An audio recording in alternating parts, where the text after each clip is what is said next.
For today's video, we're at Hermitage Memorial Gardens in Old Hickory, Tennessee. Old Hickory is located about 15 miles out of Nashville. We'll be looking for the final resting place of 3 country music stars.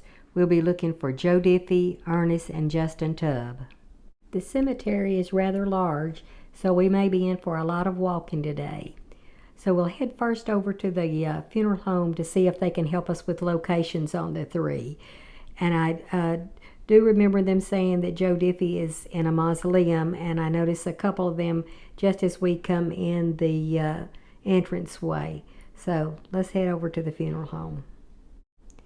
As we get to the parking lot of the funeral home, I noticed to the right there's another mausoleum there. So I'm not sure how many mausoleums is actually in this cemetery. After going inside, I'm told that Joe Diffie is in the mausoleum. They're just beside the funeral home, and it's for those that have been cremated. And the door is always locked, so they'll have to unlock it for me to get in. Joe Diffie was a country music singer and songwriter.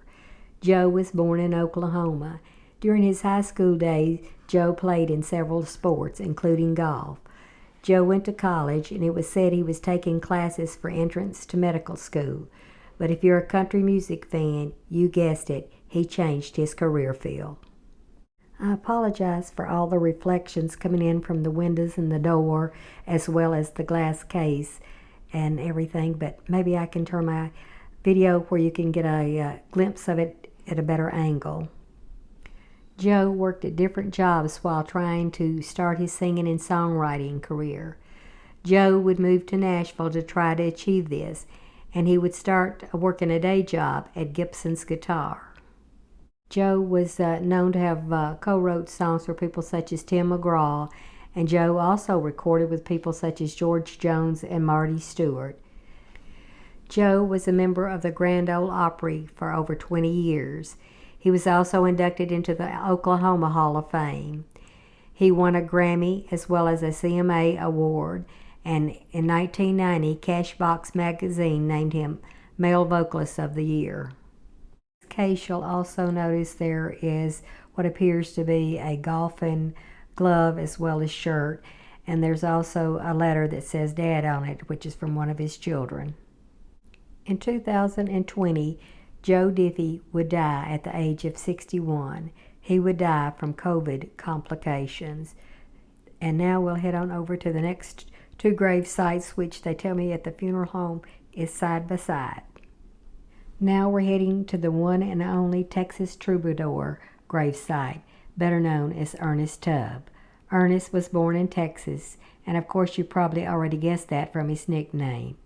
Ernest was a singer, songwriter, and an actor.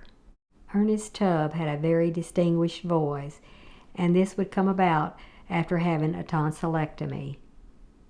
Ernest is buried beside his wife, Oline, and below their marker with their names on it are 2 additional markers. On one side, there's the listing of a lot of Ernest's accomplishments, and on the other side, there are notes from the children and grandchildren on it. Ernest became a member of the Grand Ole Opry in 1943, making him an Opry member for over 40 years. Ernest Tubb has won several honors and awards over the years. He was inducted into the Country Music Hall of Fame, the Texas Country Music Hall of Fame, the West Texas Music Hall of Fame, and the Nashville Songwriters Hall of Fame. He also would win a Grammy, and he has a star on the Hollywood Walk of Fame. Ernest was the owner of the Ernest Tubb Record Shop in downtown Nashville, and this record shop still exists today. And he also would play himself in the movie Coal Miner's Daughter. Ernest is well known for one of his hits, and which would become his signature song called Walking the Floor Over You. He also did a hit song with Loretta Lynn, which I really like, and it's called Sweet Thing. Buried just 1 row behind Ernest and his wife is that of his daughter, also named Oline. In the same row, just a few spaces down, is that of Ernest's son, Justin Tubb. Justin was a country music singer-songwriter. He's more noted, though, probably as a songwriter than a singer. Justin was also a member of the Grand Ole Opry, and he would start out at an early age singing duets with Goldie Hill, which was the wife of Carl Smith. Justin would write one of Hawkshaw Hawkins' biggest hits, Lonesome 77203. He would also write a song for his dad called My Mother Must Have Been a Girl Like You. Justin would also manage a radio show from the Ernest Tubb record shop in Nashville.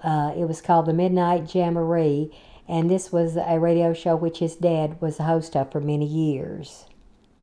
Justin would complete an album with his dad, and the title of the album was called Just You and Me, Daddy, where he and his dad both would sing on it. But there was one song that he would sing himself that is a tribute to his father, and that is some of the words that's on Ernest's tombstone, and the song is called Thanks, Troubadour, Thanks. I'll end my video today with a look at the Ernest Tubb record shop, and even though I can't say thanks the way Ernest did, which was flip his guitar over with the word thanks across it, his audience would see, I can say thanks so much for watching. Have a good day.